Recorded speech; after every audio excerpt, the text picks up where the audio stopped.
रूस के राष्ट्रपति व्लादिमीर पुतिन भारत दौरे पर आए। इस दौरान भारत और रूस के बीच कई अहम डील हुई। मोदी और पुतिन की इस मुलाकात पर अमेरिका से लेकर यूरोपीय देशों और पाकिस्तान तक की निगाहें टिकी हुई थी। पाकिस्तान में पुतिन के भारत दौरे से कैसे हलचल मच गई, जानिए सुशांत सिन्हा से।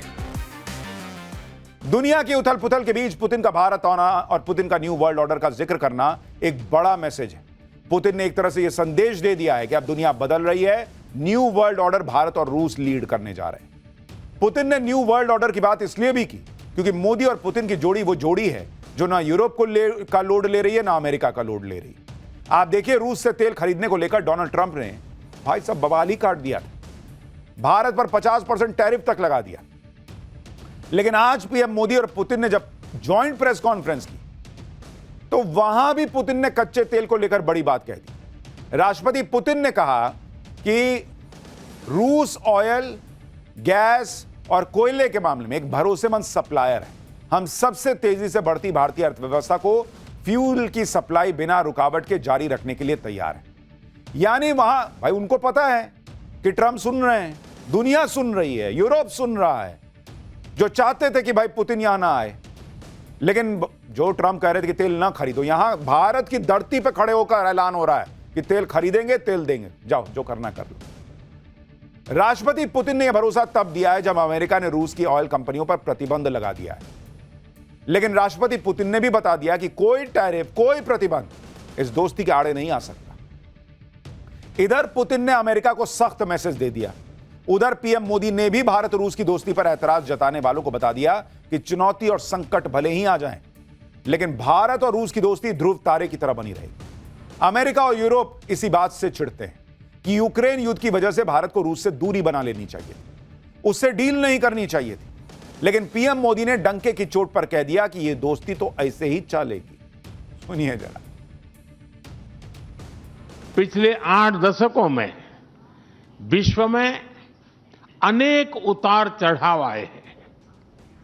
मानवता को अनेक चुनौतियों और संकटों से गुजरना पड़ा है और इन सब के बीच भी भारत रूस मित्रता एक ध्रुव तारे की तरह बनी रही है।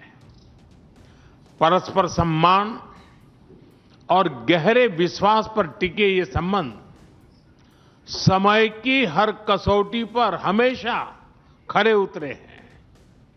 आज हमने इस नींव को और मजबूत करने के लिए सहयोग के सभी पहलुओं पर चर्चा की।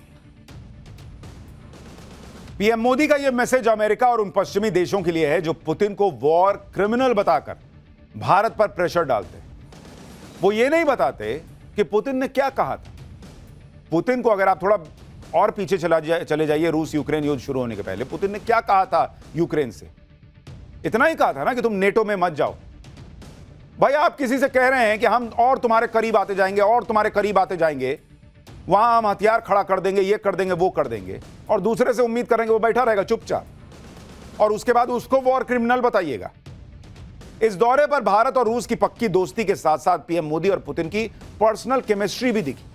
और रूस के राष्ट्रपति तो लगातार पीएम मोदी की तारीफ करते चले जा रहे थे, ऐसी तारीफ जो भारत में बहुत से लोगों को चुभेगी।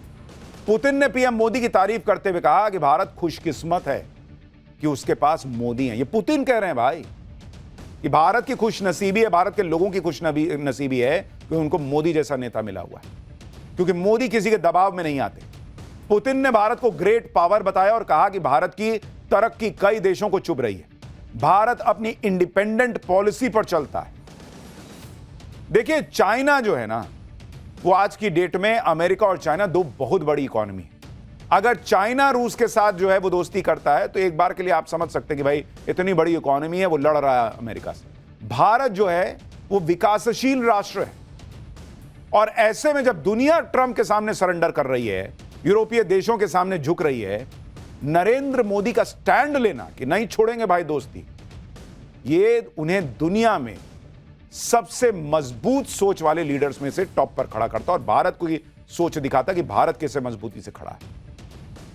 पीएम मोदी ने भी राष्ट्रपति पुतिन की जमकर तारीफ की। यह बताया कि कैसे पुतिन ने 25 साल में अपने विजन से भारत और रूस के संबंधों को मजबूत किया।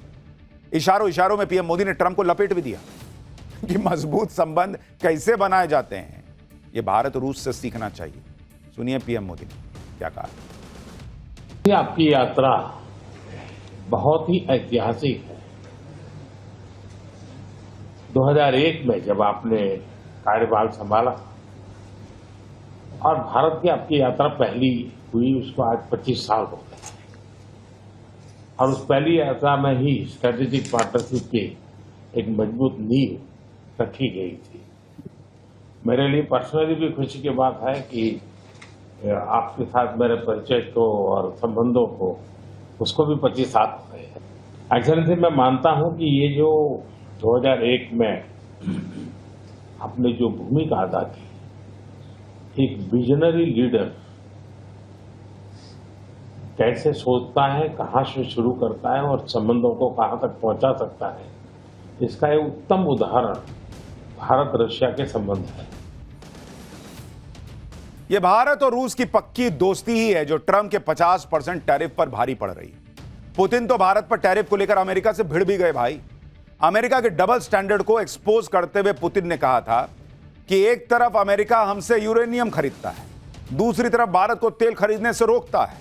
जब अमेरिका को हमसे फ्यूल खरीदने का अधिकार है तो फिर भारत को क्यों नहीं है भाई। पुतिन ने कहा कि वो इस मामले को देख रहे हैं और इस पर वो सीधे ट्रंप से चर्चा भी करेंगे। यानी भारत के लिए राष्ट्रपति पुतिन सीधे ट्रंप से भिड़ गए। डोनाल्ड ट्रंप और चीन को झटका देते हुए आज मोदी और पुतिन ने बड़ी बड़ी डील्स भी साइन कर लिया। भारत रूस के बीच 19 समझौते हुए हैं। दोनों नेताओं ने साल 2030 तक का आर्थिक रोड मैप तैयार कर दिया है। भारत रूस के व्यापार को $65 बिलियन से $100 बिलियन तक ले जाने का टारगेट सेट कर दिया गया है। यह भी तय हुआ है कि दोनों देश यूरेशियन इकोनॉमिक यूनियन के साथ फ्री ट्रेड एग्रीमेंट को जल्द से जल्द पूरा करेंगे। इससे भारत को नया बाजार मिलेगा, ट्रंप के टैरिफ का असर और कम होगा। को प्रोडक्शन मॉडल को बढ़ाने के लिए भारत और रूस की कंपनियां मिलकर रूस में यूरिया प्लांट लगाएंगी। इससे खाद्य सुरक्षा और सप्लाई चेन को मजबूती मिलेगी। रूस में दोनों देश मिलकर फार्मास्यूटिकल फैक्ट्री भी लगाएंगे। चिकित्सा विज्ञान और स्वास्थ्य सेवा में सहयोग को बढ़ावा देने के लिए भी समझौता हुआ। बंदरगाह और शिपिंग समेत समुद्री लॉजिस्टिक्स में सहयोग मजबूत करने को लेकर भी समझौता हुआ। रूस ने भारत को छोटे न्यूक्लियर रिएक्टर्स का भी ऑफर दिया है, जिससे भारत की ऊर्जा जरूरतें पूरी हों। रूस कुडरकुलम में भारत का सबसे बड़ा न्यूक्लियर पावर प्लांट बना रहा है। पीएम मोदी ने रूसी नागरिकों को 30 दिन का फ्री ई टूरिस्ट वीजा और 30 दिन का ग्रुप टूरिस्ट वीजा देने का भी ऐलान किया। इसके अलावा भारतीय कामगारों के लिए रूस में नौकरी और स्किल बेस्ड अवसरों के नए दरवाजे खोले जाएंगे। दोनों देशों ने तय किया कि व्यापार को बेहद आसान बनाने के लिए नेशनल करेंसी में पेमेंट को तेजी से आगे बढ़ाया जाएगा। इससे डॉलर को लेकर डिपेंडेंसी कम होगी, व्यापार में और तेजी आएगी। यानी नरेंद्र मोदी ने क्लियर कर दिया कि भारत अपने और विकल्प जो है वो तेजी से तलाश रहा है। और एक चीज और ध्यान रखिए, आज ही रेपो रेट कम हुआ है, तो एक तरफ तो भारत नए नए मार्केट ढूंढ रहा है, भारत अपना व्यापार बढ़ा रहा है। दूसरा, भारत का खुद का मार्केट इतना स्ट्रांग है कि अभी पिछली तिमाही में हमारी जीडीपी ग्रोथ रेट 8.2%। अभी रेपो रेट कम होना मतलब ईएमआई और कम होना, इससे और सेक्टर्स में भी जो है फायदा होगा, लोन लेना सस्ता हो जाएगा। तो यानी हर तरफ से नरेंद्र मोदी का फोकस क्लियर है कि अगर अर्थव्यवस्था सेट है बॉस, तो दुनिया आप सेट कर सकते हैं। भारत और रूस का व्यापार बढ़ने से अमेरिका तो परेशान होगा ही, साथ में चीन की भी टेंशन बढ़ जाएगी, क्योंकि अभी तो रूस चीन से बहुत ज्यादा सामान खरीदता है। लेकिन जब भारत और रूस का व्यापार बढ़ेगा तो चीन के व्यापार पर कैंची चलेगी, चीन पर रूस की निर्भरता कम होगी। डील के साथ साथ दोस्ती को बढ़ाने के लिए पीएम मोदी ने पुतिन को खास तोहफे भी दिए। पीएम मोदी ने पुतिन को जो गिफ्ट दिए हैं उनमें असम की खास ब्लैक टी, जिसे 2007 में जीआई टैग मिला था, वो शामिल है। ये चाय पत्ती दी है। सिल्वर टी सेट जो बंगाल के मुर्शिदाबाद का है वो दिया है। एक सिल्वर हॉर्स दिया है जो महाराष्ट्र का हैंडीक्राफ्ट है। एक मार्बल चेस सेट दिया है जो आगरा का बना हुआ है। तो कैसे अपने विरोधियों को शहमात देनी है वो भी पुतिन ट्राई कर सकते हैं। और इसके अलावा श्रीमद् भगवत गीता दी है जो रूसी भाषा में, और ये तो अपने आप में सबसे पावरफुल गिफ्ट है। एक तरफ मोदी पुतिन मिलकर ट्रंप का इलाज कर रहे हैं, दूसरी तरफ पाकिस्तान का भी फाइनल इलाज कर देने की तैयारी। और इससे पाकिस्तान इतना अलबलाया हुआ है कि कल रात जब पीएम मोदी और पुतिन एक साथ वहां डिनर कर रहे थे, पाकिस्तान में जबरदस्त हलचल मची हुई। इधर डिनर के टेबल पर मोदी और पुतिन की बातचीत चल रही थी, उधर पाकिस्तान में ऐसी खलबली मची कि उसी वक्त मुनीर के काम का एक ऑर्डर जारी हो गया। ऐसा ऑर्डर जिसका इंतजार मुनीर को कई दिनों से था। मुनीर को लेकर पाकिस्तान में वो फैसला हो गया जो कई दिनों से अटका हुआ था, जिसे लेकर पाकिस्तान में भी अटकलें चल रही थी। यानी पाकिस्तान खौफ में था भाई कि मोदी पुतिन खाने के टेबल पे ही कहीं मिलकर ठोकने का प्लान फाइनल ना कर दे। तो आनन फानन में पाकिस्तान में कल फैसले हुए। मोदी और पुतिन की जोड़ी कहीं एक साथ मिलकर पाकिस्तान को फोड़ ना दे, इसी डर के आगे कल पाकिस्तान के पीएम शहबाज शरीफ ने मुनीर के सामने सरेंडर कर दिया और एक झटके में सारी ताकत मुनीर के हाथ में उठा के दे दी। कल रात पाकिस्तान के राष्ट्रपति आसिफ अली जरदारी ने मुनीर से जुड़े सबसे बड़े ऑर्डर पर साइन कर दिया, जिसके बाद आसिफ मुनीर पाकिस्तान का पहला चीफ ऑफ डिफेंस फोर्सेस यानी सीडीएफ बन गया है। सीडीएफ के पद पर आसिफ मुनीर की नियुक्ति अगले 5 साल के लिए हुई है। इसके साथ ही मुनीर अपना पुराना पद चीफ ऑफ आर्मी स्टाफ भी जारी रखेगा, यानी मुनीर के पास अब एक साथ 2 पोस्ट है। पिछले महीने ही पाकिस्तान की संसद ने सीडीएफ की पोस्ट को क्रिएट किया था। युद्ध की स्थिति में तीनों सेनाओं में तालमेल और जल्द फैसले के लिए इस पोस्ट को बनाया गया है। अब आप सोचिए कि यह पोस्ट बना पिछले महीने, लेकिन कल रात मोदी और पुतिन क्या मिले, डिनर क्या करने लगे, भाई पाकिस्तान में हड़कंप मच गया। मुनीर को लगा कि कहीं रास्ते में कुछ ना हो जाए, तुरंत साइन कराया भाई कि जल्दी जल्दी करो, अभी साइन करो, मुझे दो पावर सारी। असीम मुनीर को साल 2025 में रिटायर होना था, लेकिन पहले सेना प्रमुख के तौर पर उसका कार्यकाल बढ़ा। ऑपरेशन सिंदूर के बाद उसे फील्ड मार्शल बना दिया गया और अब तो मुनीर पाकिस्तान के मिलिट्री पावर का सेंटर बन चुका है। मुनीर के हाथ में जितनी ताकत है उतनी पाकिस्तान के किसी जनरल के पास आज तक नहीं रही। सीडीएफ बनने के बाद मुनीर पाकिस्तान की सेना, वायुसेना और नौसेना का शीर्ष कमांडर बन गया है कल रात से।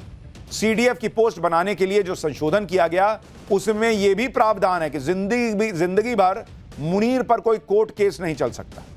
दावा है कि यह इम्यूनिटी पाकिस्तान में राष्ट्रपति से भी ज्यादा मजबूत है। सीडीएफ तीनों सैन्य सेवाओं के साथ साथ नेशनल स्ट्रैटेजिक कमांड की भी निगरानी करेगा और यही कमांड पाकिस्तान के परमाणु हथियारों और मिसाइल प्रणालियों का प्रबंधन करती है। यानी मुनीर के पास परमाणु हथियारों का कंट्रोल आ गया है, न्यूक्लियर बटन अब सीधे उसके पास है। यानी कुल मिलाकर पाकिस्तान सत्ता का केंद्र लोकतंत्र से हटकर मिलिट्री की तरफ शिफ्ट हो गया कल रात में। यह है नरेंद्र मोदी और पुतिन की मीटिंग का पावर बॉस। एकदम अलबलाया हुआ है पाकिस्तान। मुनीर को लेकर पाकिस्तान में आनन फानन में बड़े फैसले की टाइमिंग सीधे सीधे मोदी और पुतिन की मुलाकात से जुड़ती है। पाकिस्तान में मुनीर को लेकर यह फैसला इसलिए भी हो गया क्योंकि पुतिन के दौरे के पहले ही रूस ने पाकिस्तान को वार्निंग दे दी थी कि अगर मुनीर कुछ 3-5 करेगा तो सजा भुगतनी हो। यानी रूस ने पहले ही क्लियर कर दिया कि वो पाकिस्तान को सबक सिखाने के मामले में नरेंद्र मोदी के साथ खड़ा है, भारत के साथ खड़ा है। और पीएम मोदी तो पाकिस्तान को फोड़ने के लिए ऑल टाइम रेडी हैं। पीएम मोदी ने आज भी पुतिन के सामने साथ ज्वाइंट प्रेस कॉन्फ्रेंस में फिर आतंकवाद का जिक्र कर दिया। पुतिन के सामने पीएम मोदी ने पाकिस्तान के आतंकवाद को लेकर क्या कहा, सुनिए एक बार। आतंकवाद के विरुद्ध लड़ाई में भारत और रूस ने लंबे समय से कंधा मिलाकर सहयोग किया है। पहलगाम में हुआ आतंकी हमला हो या क्रोकस सिटी हॉल पर किया गया कायरतापूर्ण आघात, इन सभी घटनाओं की जड़ एक ही है। भारत का अटल विश्वास है कि आतंकवाद मानवता के मूल्यों पर सीधा प्रहार है और इसके विरुद्ध वैश्विक एकता ही हमारी सबसे बड़ी ताकत है। आतंकवाद पर पीएम मोदी की नीति जीरो टॉलरेंस की है। जिस तरह अमेरिका के टैरिफ के खिलाफ पुतिन मोदी के साथ खड़े हैं, उसी तरह उन्होंने आतंकवाद के खिलाफ लड़ाई में भी भारत का साथ देने का ऐलान कर दिया।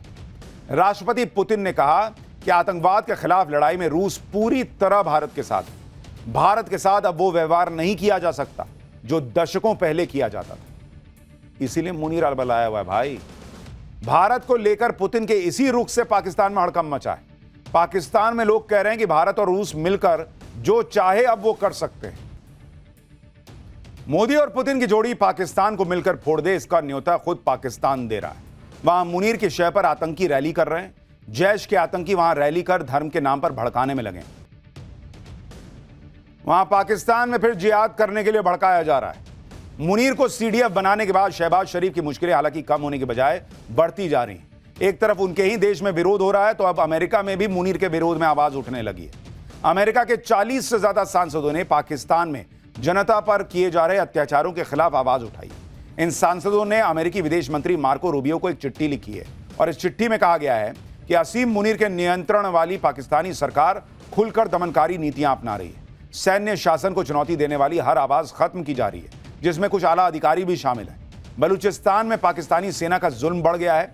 महिलाएं और धार्मिक अल्पसंख्यक हिंसा का सामना कर रहे हैं। अमेरिकी सांसदों ने मांग की है कि आसिम मुनीर जैसे लोगों के खिलाफ वीजा प्रतिबंध और संपत्ति जब्ती जैसे कदम उठाए जाएं।